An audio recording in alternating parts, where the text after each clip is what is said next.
이대로 계속 음악 들었으면 좋겠습니다.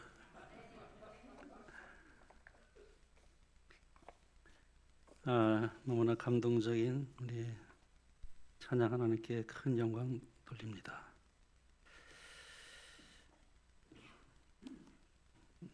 좀 말씀에 부담이 옵니다. 네, 말씀을 제가 전하면서 동일한 감동을 하나님께 주시기를 기도드립니다. 이한식에 저는 그 제목을 우리의 대리자여 보증인이신 그리스도 그런 제목을 붙여보았습니다. 먼저 말씀에 앞서서 이 관계라는 단어를 한번 생각해 보기를 원합니다. 사람은 관계를 떠나서는 살 수가 없는 존재입니다. 관계 때문에 이 세상에 태어났고 또 관계 속에서 우리가 날마다 살아갑니다. 그러므로 행복이란 것은 무엇일까요? 돈이 있다고 항상 행복한 것은 아닙니다. 또 돈이 많으면서도 불행한 사람이 이 세상에는 있죠. 또 건강하다고 해서 행복한 것도 아닙니다. 몸이 건강하면서도 불행한 사람이 세상에는 참 또 얼마든지 있습니다. 이 세상에는 가난하고도 행복한 사람들이 있습니다. 또 몸이 튼튼하지 않아도 행복한 사람이 있죠. 왜 그럴까요? 사실 행복이라는 것은 바르게 맺어진 이 관계 속에서 함께 누리는 것, 그런 경험, 그것이 바로 행복이기 때문에 그렇습니다. 그리고 관계를 맺은 그 내용이 사랑일 때 비로소 사람은 행복을 경험합니다. 그런데 이 관계가 깨어지는 것이 문제입니다. 부모와 자식 간에 또 관계가 깨어지는 경우가 있죠. 또 형제 간에도 관계가 깨어지기도 합니까? 그러므로 이 죄라는 것이 무엇인가? 깨어진 관계가 사실 죄입니다. 관계가 깨어지면 그것이 죄입니다. 사실은 하나님과 인간 사이의 관계가 깨어졌죠. 무엇 때문에 관계가 깨어졌습니까?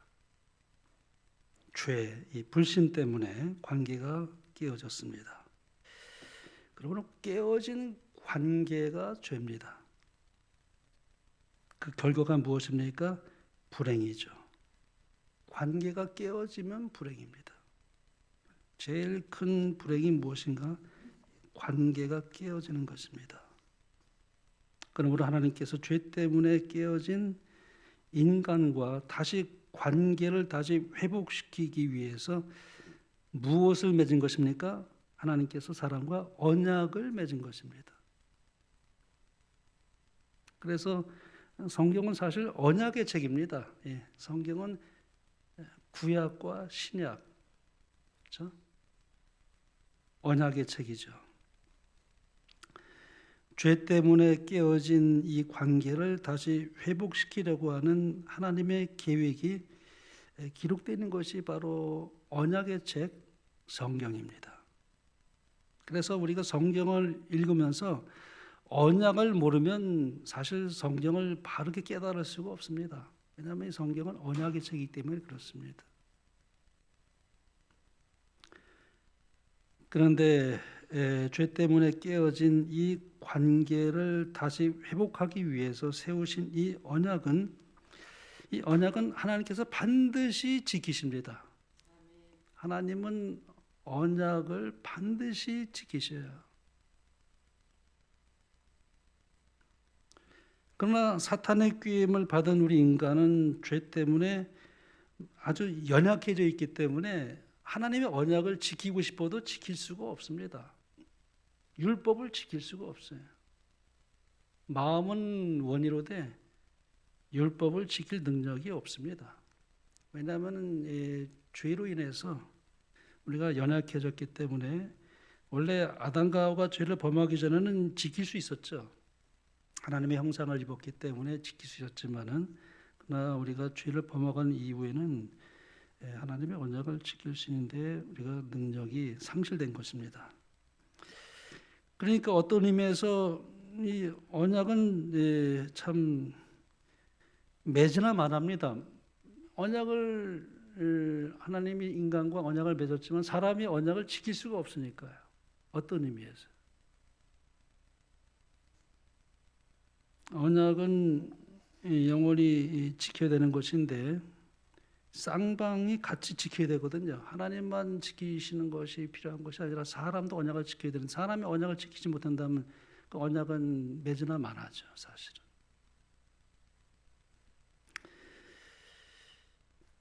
그럴 때 사람이 약속을 지킬 가능성이 없을 때에 언제나 누구를 세우냐면 우리 세상에서 보증인을 세우죠. 보증인을 세웁니다. 우리 은행에 가면은 담보를 설정하지 않습니까? 혹은 옛날에 보면 보증인을 세웠어요. 혹시 그것이 만약에 문제가 되면은 그 보증인이 대신 그것을 갚을 수 있도록 하는 그런 보증인이 필요하게 되는 것입니다. 그래서 이 보증인이 대신 물게 돼 있죠.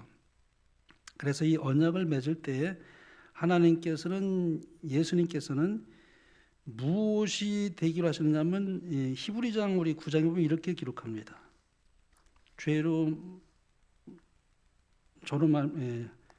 이로 말미암아 그는 새 언약의 중보자시니 그랬습니다. 그는 새 언약의 중보자시니 이는 옛 언약 때에 범한 죄에서 속량하려고 주구사 부르심을 입은 자로 하여금 영원한 기업의 약속을 얻게 하려 하심이라. 예수님이 여기 무엇이 됐다고 했습니까? 새 언약의 중보자시니 그랬습니다. 또 다른 성경에 보면은 예수님께서 우리의 보증인이 되셨다. 또 그렇게 표현합니다. 어떤 곳에서는 중보자라는 말을 쓰고 어떤 곳에는 보증이 되셨다. 한번 보겠습니다. 히브리 7장에 보면 이렇게 말합니다. 이와 같이 예수는 더 좋은 언약의 뭐예요? 보증이 되셨느니라. 공동 번역에 보면은 보증해 주시는 분 이렇게 번역했습니다. 그러므로 예수께서는 더 나은 계약을 보증해 주시는 분이 되셨다 말합니다. 예수님께서 뭐가 되셨다는 거예요? 보증인이 되셨다. 아담과 하와가 범죄하자마자 하나님께서 이제 그들 언약을 체결하셨는데 그것을 실물교로 잘 보여주는 것이 하나님께서 아담과 하와에게 가죽옷을 지어 입힌 것입니다. 양을 잡아서 죽였죠. 내가 너희들이 죽을 그 죽음을 대신해서 죽을 테니까 다시 화목하자 그런 뜻입니다.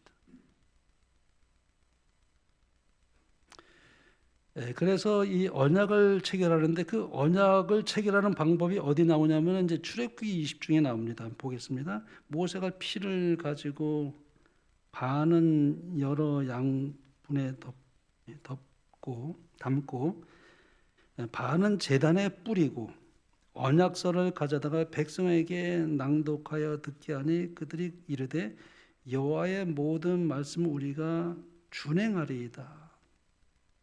모세가 그 피를 가지고 백성에게 뿌리며 이르되 이는 여호와께서 이 모든 말씀에 대하여 너희와 세우신 언약의 피니라. 이 언약이라는 말이 히브리어로는 이제 베리트라고 하는 말인데 이 베리트라는 말은 뭐냐면 쪼갠다는 뜻입니다. 그래서 우리가 창세기 15장에 보면은 하나님께서 아브라함과 언약을 맺을 때 거기 짐승을 어떻게 했냐면 짐승을 쪼개 가지고 언약을 맺었습니다.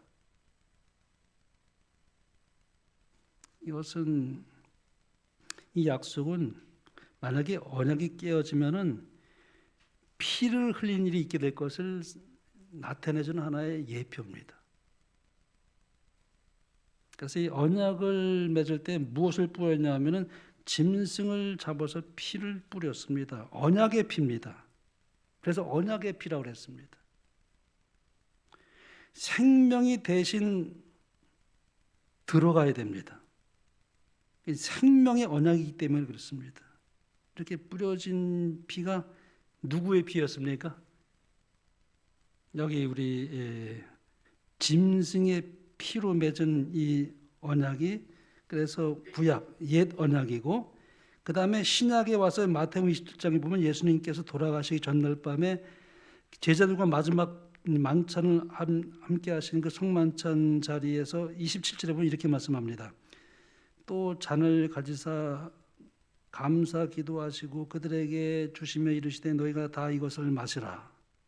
이것은 죄의 사함을 얻게 하려고 많은 사람을 위하여 흘리는 바 나의 피 곧 언약의 피니라. 십자가에서 뿌려진 피가 무슨 피입니까?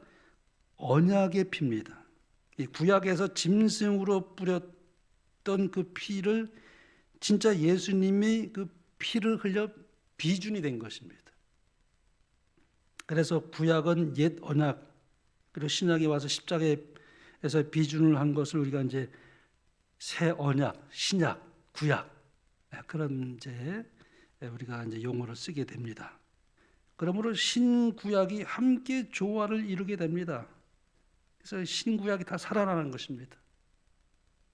뭐 어떤 우리 유대인들은 신약을 안 받아들여요. 구약만 인정합니다. 조화가 될 수가 없어요.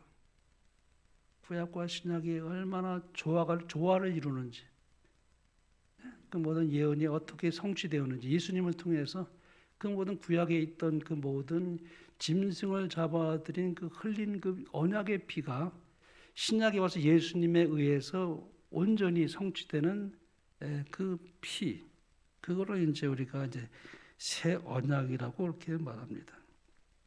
그래서 사실은 똑같은 원리로 구원을 받습니다. 구약이나 신약이나 똑같습니다. 구약에도 복음이 있습니까? 당연히 복음이 있죠. 우리 영감의 글을 보면 이렇게 말씀합니다. 아담, 노아, 아브라함, 이삭, 야곱과 모세는 다 복음을 이해하였다. 저들은 인간의 대치물이시요 보증인이신 분을 통해 구원을 바라보았다. 비록 이 언약은 아담과 맺어지고 아브라함에게 뒤풀이 되었으나 그리스도의 죽으심까지는 비준될 수 없었다. 그러나 그리스도께서 비준하신 때로부터 그것은 새 언약으로 불렸다. 성경의 옛 언약이라 불리는 다른 약속이 시내에서 하나님과 이스라엘 사이에 체결되었고 그것은 희생 제물의 피로 그때 비준되었다. 아브라함과의 언약은 그리스도의 피로 비준되었고 그것을 비준시킨 피가 처음 언약의 피보다 후에 흘려진 까닭에 그것은 둘째 또는 새 언약이라고 불리운다. 그래서 우리가 새 언약과 옛 언약의 의미를 우리가 이제 여기서 이해할 수가 있습니다. 그런데 이 언약의 내용이 바로 뭐냐 하면은 그 언약을 맺을 때 언약의 내용이 있어야 되지 않겠습니까? 그래서 이 언약을 두 돌판에 쓴 거, 이 십계명이 바로 언약서입니다. 그래서 이 넣는 궤를 뭐라 하냐면 이제 법궤를 언약궤라고도 불렀습니다. 언약의 내용이 뭐죠? 너는 나 외에는 다른 신을 내게 있게 하지 말지니라. 이 사랑은요 독점 계약입니다. 하나님과 우리와의 그 사랑이 십계명이 그 하나님의 사랑과 사람 간의 인간의 사랑을 얘기하는데 이 사랑은요 독점 계약입니다. 너는 나 외에는 다른 신들을 내게 두지 말라. 그래서 나 외에는 안 된다는 것입니다. 그렇지 않으면 그 관계가 이루어질 수가 없다는 것이죠. 우리 부부간에도 그런 말하죠. 영혼 당신 나 얼마나 사랑해. 그렇게 말하면 95%. A 플러스네. 그거는 만족합니까? 그 나머지 5%는 어디 갔어? 누구 해준 거야? 그렇게 말하지 않겠습니까? 100%입니다. 사랑은 독점 계약이에요. 그래서 우리가 그런 사역을 하지 않습니까? 혼인 사역을. 그것이 사랑의 계약이기 때문에 그렇습니다. 그래서 우상을 만들지 말라 그렇게 말씀합니다. 그게 언약의 내용이에요. 넷째 계명도 우리가 그렇게 말할 수 있죠. 아니 당신이 뭐 때문에 나에게 이것을 요구하십니까? 내가 하나님이다. 내가 하나님. 내가 너를 만든 창조주다. 내가 너를 죽음보다 강한 사랑으로 너를 창조했기 때문에 이러한 사랑을 요구하는 것이다. 마땅합니까? 합당합니까? 합당하죠. 그래서 우리가 안식일에 이 하나님과의 그 언약 굉장히 중요합니다. 이 안식일은요. 하나님과 우리 피조물과의 아주 영원한 표징이에요. 그래서 안식일은 대단히 중요합니다. 하나님과 그 백성 사이의 언약의 영원한 언약의 표징이에요.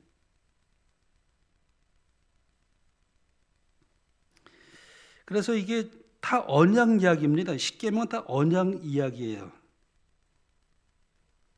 사랑을 지키는 방법을 설명해 주고 있습니다. 그것이 유지되어야 관계가 유지하게 되어 있습니다. 사랑이 유지하게 되어 있습니다. 5제부터 10째 계명도 다 마찬가지입니다. 10계명은 무슨 법인가 하면은 완전히 다 관계에 대한 이야기입니다. 관계법입니다. 그래서 예배는 피조물과 하나님과의 관계입니다. 예. 피조물이 하나님께서 창조주인 것을 인정하고 창조주에게 합당한 최고의 사랑과 존경과 충성을 표하는 것, 그게 예배입니다. 안식일 예배입니다. 안식일이 중요한 언약입니까? 아주 중요한 언약입니다. 참고적으로 이 영감의 글을 한번 제가 읽어보겠습니다. 안식일은 이스라엘 백성들에게 그리하였던 것처럼 우리에게도 영원한 언약으로 주어진 것이다. 하나님의 성의를 존중히 하는 자들에게 있어서 안식일은 하나님께서 저들을 택하신 백성으로 인정하시는 표징이다. 안식일은 하나님께서 당신의 언약을 저희를 위하여 성취시킨다는 보증인 것이다. 하나님의 정부의 확인을 받아들이는 자는 누구나 자신을 신령하고 영속적인 언약 밑에 두고 있는 것이다. 그는 고리마다 허락인 순종의 금사슬에 자신을 묶어 두는 것이다. 여러분이 안식일에 하나님의 전에 나와서 예배를 드린다는 것이 얼마나 중요한지요. 내가 하나님과 자신을 묶어두는 것이라 그랬습니다. 그래서 안식일을 잊어버리면 하나님도 잊어버리게 돼 있습니다.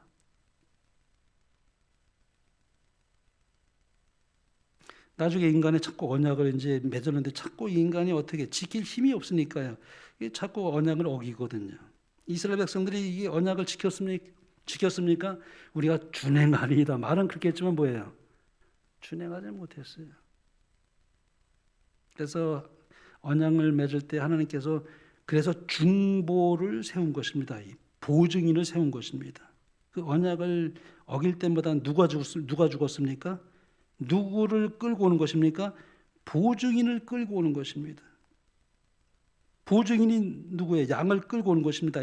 그래서 책임을 누가 지는 것입니까? 양을 죽입니다. 죽여서 그 피가 어디로 가는 것입니까?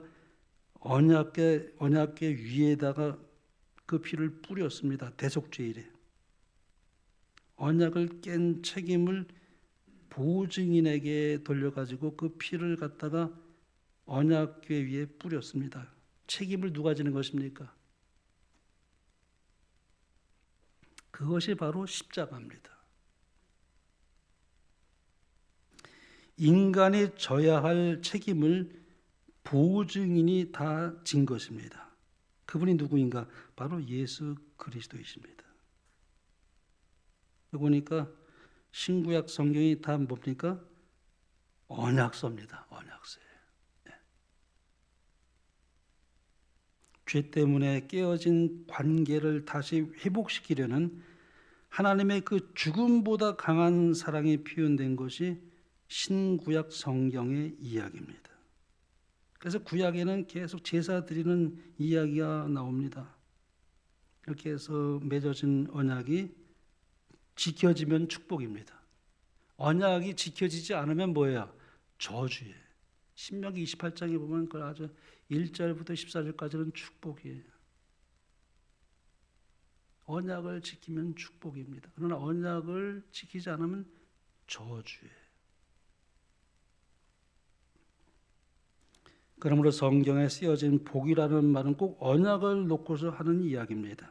언약이 잘 지켜지면 축복이고 언약이 깨어지면 저주입니다. 그러니까 이 성경에 복이나 저주가 나올 때 꼭 그것은 언약 이야기라는 것을 우리가 기억할 필요가 있습니다.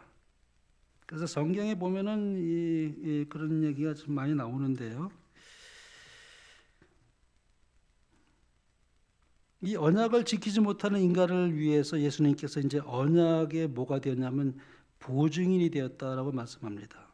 사람이 지키지 못할 것을 아시고 예수님이 보증이 되신 것입니다. 그렇지 않으면 관계가 이게 성립이 되지 않기 때문에 맺어질 수가 없기 때문에 하나님은 벌써 아시고 뭐예요? 이미 보증인이 되셨어요. 그거는 창세 전부터 이미 보증인으로 세워졌습니다. 하나님은 태초 전부터 온 우주 만물을 창조하기 전일지라도 루시벨이 타락할 것을 알았습니다. 그리고 루시벨에 의해서 또 아담과 타락할 것을 아시고 이미 세 분 하나님께서 언약을 맺으셨어요.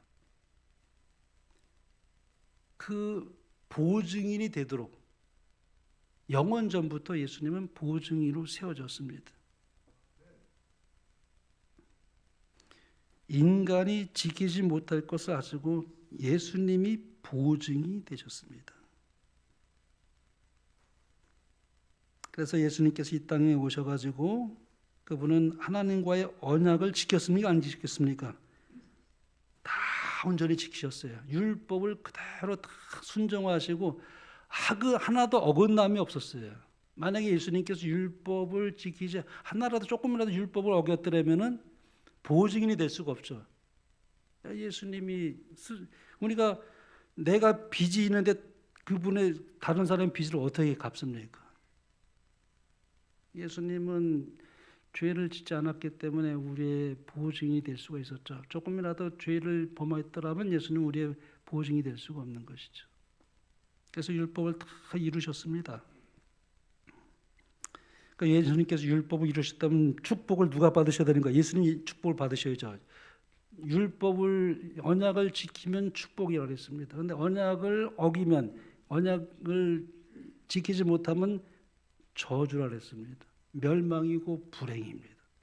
그러니까 우리는 저주를 받아야 할 우리에게 하나님께서 그분이 받아야 할 그 축복을 우리에게 주시고 대신해서 예수님이 우리가 받을 저주를 대신 예수님이 저주를 받으신 그 모습이 바로 십자가입니다. 십자가예요. 그래서 마틴 루터는 그것을 위대한 교환인 그런 용어를 썼습니다. 위대한 교환. 내가 받아야 할 저주를 예수님이 받으시고 그분이 받으실 그 축복을 내가 받게 됐으니 운명이 바뀐 겁니다. 운명이 바뀔 수 있습니까? 바뀔 수 있습니다. 운명론자들이 이제 있는데 운명이 바뀐 것입니다.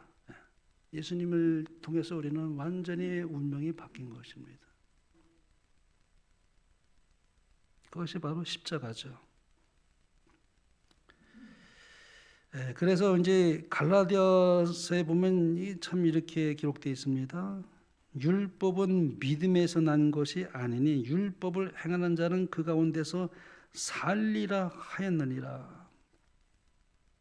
그리스도께서 우리를 위하여 무엇을 받으셨습니까? 저주를 받은 바 되사 율법의 저주에서 우리를 속량하셨으니, 이 율법이 언약이잖아요. 언약을, 이 율법을 범한 인간이 당해야 할 그 저주를 누가 당하신 것입니까? 율법이 저주란 말은 아니에요. 율법을 지키면 축복이고 영생인데 이것을 인간이 깨뜨렸기 때문에 죽음과 불행인데, 예수님이 당신은 율법을 지키시고 언약을 지키셨으면서도 죄 지은 인간의 보증인이 되셨기 때문에 무엇을 받은 것입니까? 율법을 범한 사람이 받아야 할 저주를 보증인이신 당신이 받으신 바 되었다라고 말씀합니다.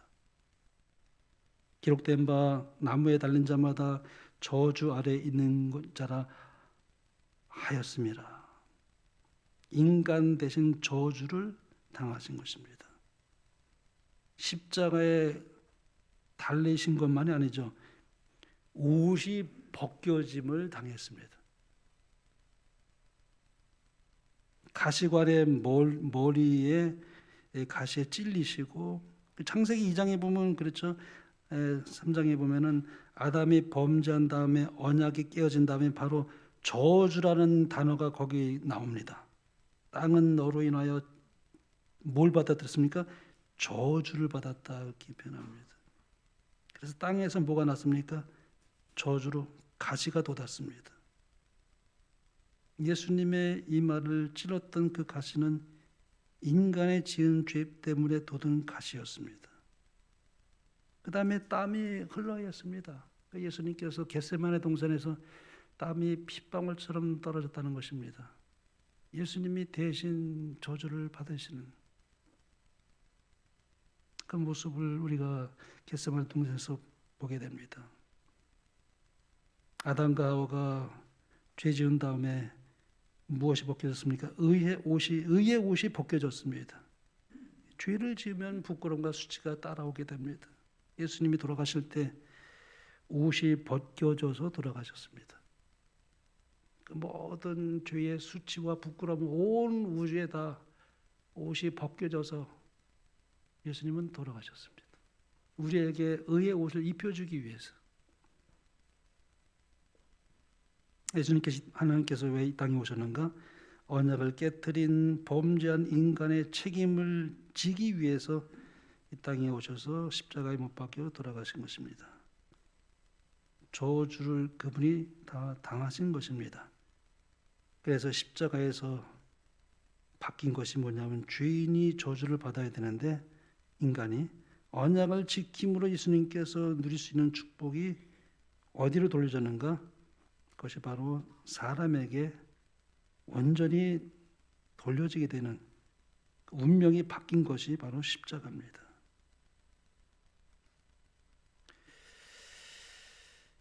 그래서 예수님이 당하시고 그리고 이 세상에 죄가 들어온 이래로 죄의 결과로 죽은 사람은 사실은 한 사람밖에 없습니다.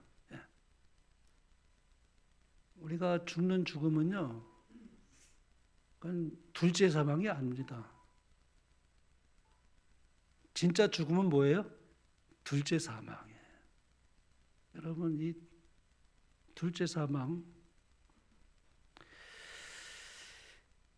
관계가 영원히 끊어지면 영원히 하나님과의 이별입니다. 근데 그 하나님과의 이별을 경험하신 것이 예수님이세요. 십자가에 못 박힐 때 엘리 엘리 라마 사박다니 그랬습니다. 하나님이 어찌 나를 버리시나이까 그랬습니다.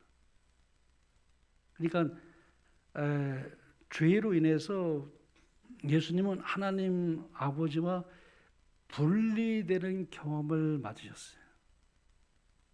이 세상의 모든 죄가 예수님을 눌렀을 때에 그분은 사실 그건 견딜 수 없는 고통이었어요. 예수님의 이름을 볼 때는. 그래서 겟세마네 동산에 그랬죠. 할 수만 있으면 이 잔을 내게 해서 어떻게 해요? 거두가 달라고 했습니다. 그 잔이 뭐냐면 아버지와 분리되는 경험을 견딜 수가 없었기 때문에 예수님은 그거를 가능한 한 거두어 달라고 말씀드렸지만은, 그러나 예수님은 이 땅에 보증이 되어 오셨기 때문에 아버지의 뜻을 이루게 가실 수밖에 없었습니다. 이 딜레마죠, 딜레마. 그래서 예수님은 육체적인 어떤 고통 때문에 돌아가신 것이 아니라 그 영혼의 고통으로 심장 파열로 돌아가셨어요. 죄가 눌렀어요, 예수님을. 아버지와 분리되는 경우, 그러니까 둘째 사망의 해를 받으신 거예요, 예수님을. 우리가 받아야 할 둘째 사망을 대신 보증인이 되셔서 그분이 저주를 받으시고 우리가 영원한 생명을 주시기 위해서 예수님이 그 길을 가시게 됐다고 말씀합니다. 그래서 사람이 죽는 것은 사실 진짜 죽는 것이 아니에요. 진짜 죽는 것은 둘째 사망입니다. 제가 옛날에 그 홍해에서요, 성지 여행을 갔다가 우리 가이드가 세계에서 제일 아름다운 곳이 홍해라고 그래요. 홍해. 그러니까 뭐가 아름답냐 그러니까 이 열대어가 그렇게 아름답다고 그래요. 그래서 우리 이렇게 구경을 시켜주는데 이제 데려가더라고요. 잠깐 저 신해산 그에 가기 전에 거기 이제 들러서 이제 오는데, 홍해에 가서 사실 스노클링 하게 될 줄은 몰랐어요. 진짜 아름다워요. 제가 필리핀에서도 우리 열대어를 제가 많이 그렇게 스노클링도 했지만은 홍해와는 비교가 안 됩니다. 정말 홍해의 열대어는 정말 아름다워요. 그래서 제가 이렇게 이제 도취해 버렸어요. 여러분, 이게 그 영롱한 저 열대어들에게 막 둘러싸여 가지고 막 이렇게 되면은 그야말로 정신이 나가버려요. 그래서 막 나도 모르게 이렇게 하다가 아마 조금쯤 떨어지면서 대륙붕에서 조금 벗어난 것 같아요. 제가 그러다가 갑자기 그 아름다웠던 열대어는 사라지고 아주 캄캄해지더라고요. 내가 그때 경험할 때 완전히 아주 칠흑 같은 어둠이 갑자기 내 눈에 탁 오는데, 와, 공포가 밀려오는 거예요. 진짜 빛이라고는 찾아볼 수가 없고, 갑자기 왜 이렇게 캄캄해졌지? 막 빨려 들어가는 것 같아요. 이 칠흑 같은 어둠에서 나를 이렇게 얼마나 두려움과 공포가 있는지 빨리 여기서 나오려는데 이게 안 보이는 거예요. 빛이 안 보이는 거예요, 갑자기. 그러다가 겨우 이렇게 막 하다가 이 빛이 보이는데, 아이고, 이제 살았구나. 이제 살았구나. 내가 나중에 알고 보니까 이 갑자기 이렇게 깊어지면은 이 벼랑 수천 개처럼 벼랑이 이 벼랑 밑으로 들어간다 그래. 칠흑 같은 그 바다 깊이로 들어가게 되면은 캄캄해서 아무것도 안 보인다 그래. 갑자기 절벽 그 밑으로 이제 제가 이제 스노클에다 이렇게 들어간 거예요. 그래서 거기서 깜짝 놀라서 나왔잖아요. 여러분, 둘째 사망은요, 끝도 없는 밑도 없는 캄캄한, 정말 어떻게 보면 철학적인 죽음이에요. 하나님과의 관계에서 끊어져서 나중에 우리가 둘째 사망의 해를 볼 때, 내가 이렇게 해서 영원한 생명과의 이별이 이것이구나. 마지막 심판을 받을 때 둘째 사망의 해를 볼 때 그런 경험을 하게 될 것입니다. 하나님과의 관계가 끊어지는 것이 영원한 죽음이에요. 그런데 예수님이 그런 경험 속에서 하나님 아버지와 분리되는 그 저주를 받으시는 그 둘째 사망의 해를 입으셨기 때문에 우리가 둘째 사망에서 해방될 수가 있는 것입니다.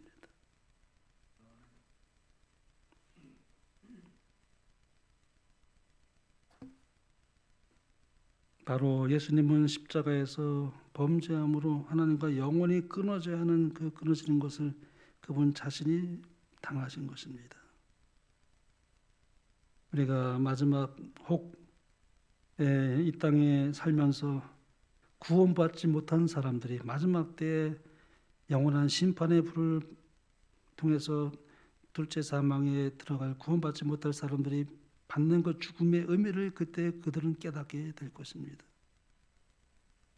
몸이 죽는 정도가 아니라 정신적 깊은 고뇌에서 오는 무서운 죽음을 경험하게 될 것입니다. 그것이 둘째 사망이에요. 근데 그것이 십자가에서 해결된 것입니다. 그래서 하나님은 우리에게 화목하자고 말씀합니다. 책임은 누가 다 졌다고요? 예수님이 지셨으니 화목하자. 사실 우리가 전도라는 것은 뭐냐면은 사도 바울이 그렇게 말했죠. 우리가 그리스도의 사신이 되어 너에게 간구하노니 하나님과 화목하라. 이게 전도입니다. 하나님이 다 책임을 다 지신 것입니다. 너희가 죄된 이 연약한 몸으로 너희가 율법을 지킬 수 없는 그런 정말 무력한 사람을 하나님께서 우리를 그 모든 보증인이 되셔서 우리의 모든 죄값을 지불하시고 우리를 구속하셨다는 사실을 우리가 믿음으로 받아들일 때 놀라운 선물을 하나님께서 주셔요. 그게 바로 성령입니다. 성령을 주심으로 우리가 그때서야 우리가 하나님의 말씀대로 살아갈 수 있는 은혜를 입게 됩니다. 그전에는 우리가 아무리 노력해도 안 돼요. 그래서 성화는 칭의와 함께 갑니다. 근데 칭의의 경험 없이 성화를 하려고 하는 사람이 참 많다고 그랬어요. 와이프인이. 근데 그거는 100번 실패입니다. 날마다 우리가 거듭나는 경험 속에서 성화는 같이 가게 되어 있습니다. 왜냐하면 성령을 통해서 하기 때문에 가능해지는 것입니다. 그것이 하나님께서 우리에게 요청하시는 화목입니다. 책임은 그분이 다 지셨기 때문에 하나도 잘못이 없으신 그분이 화목하자고 손을 뻗치는 것이 바로 십자가입니다.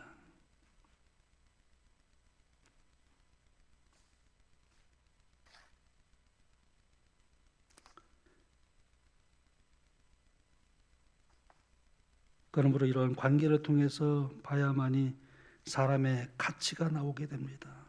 관계를 통해 볼 때 인간이 정말 꼭 있어야만 한 존재구나. 천하라도 온 천하라도 바꿀 수 없는 이 생명이라는 것이 하나님과 우리의 관계를 통해서 우리가 그것을 깨닫게 됩니다. 관계를 떠나서 우리가 보게 되면은 사람은 참 가치가 없어 보여요. 이 세상에 얼마나 많은 사람들이 살고 있습니까? 우리가 어떤 때는 차를 타고 가면은 그냥 걸리적거리는 것으로 볼 수도 있어요. 왜 자꾸 내가 가는 길에 방해를 하느냐고. 사람들이 너무 많고. 그래서 가치가 없어 보이는지 모르겠어요. 그래서 사람들도 우리가 무시합니다. 근데 그 한 사람의 가치가 얼마나 큰지요. 우리 화이트분이 이렇게 말했습니다. 이건 너무나 참 영감적인 표현이었어요. 하나님과 각 사람의 관계는 그가 당신의 사랑하시는 아들을 나 외에 다른 사람을 위하여서는 주시지 않은 것처럼 그렇게 명료하고도 완전하다. 여러분 우리가 그런 눈으로 다 우리 모든 사람을 그렇게 귀히 보시게 되기를 간절히 바랍니다. 우리가 주님이 우리를 그렇게 보시는 것처럼 저분도 그렇게 보시는 거예요. 우리 절대 사람을 함부로 그렇게 다룰 수가 없는 것입니다. 이 가치가 얼마나 우리에게 주님께서 우리를 보시는 가치를 보게 되길 때 우리는 그때에서 우리가 살 맛을 느끼게 돼요. 여러분 우리가 십자가를 깨닫게 될 때 짐이 다 벗어져요. 우리가 죄의 무거운 짐이 다 벗어집니다.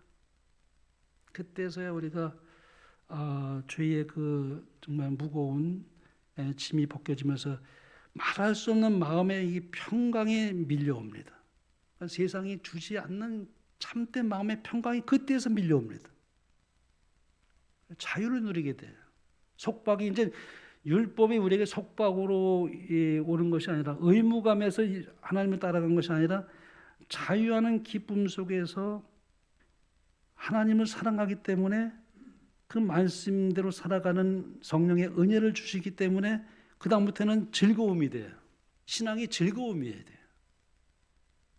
의무감으로 주님을 따라가는 것이 아니기 때문에 그렇습니다. 그래서 믿겨지지 않을 만큼 신비로운 이 경험을 우리가 하게 됩니다. 십자가를 통해서. 생명의 관계를 통해서만 이해가 됩니다. 그래서 우리가 참 살 의욕이 생기게 돼요. 포기했다가도 다시 어떻게 해요? 포기하지 않고 일어서게 됩니다. 이것이 저와 여러분의 가치입니다. 비로소 십자가에서 우리는 살 의욕을 느끼고 용기를 가지게 됩니다. 우리가 잘못했을지라도 실수했을지라도 다시 일어서는 거예요. 그래서 십자가 앞에 가면 비로소 주의 무거운 짐이 벗겨지고 거기서 안식이 옵니다. 구원의 안식이에요. 어떤 경우도 우리에게 줄 수 없는 구원의 안식이 밀려옵니다. 이 십자가의 은혜를 날마다 경험하며 감사하며 하나님께 늘 영광 돌리는 여러분과 저의 삶이 되길 바라며 말씀을 마치겠습니다.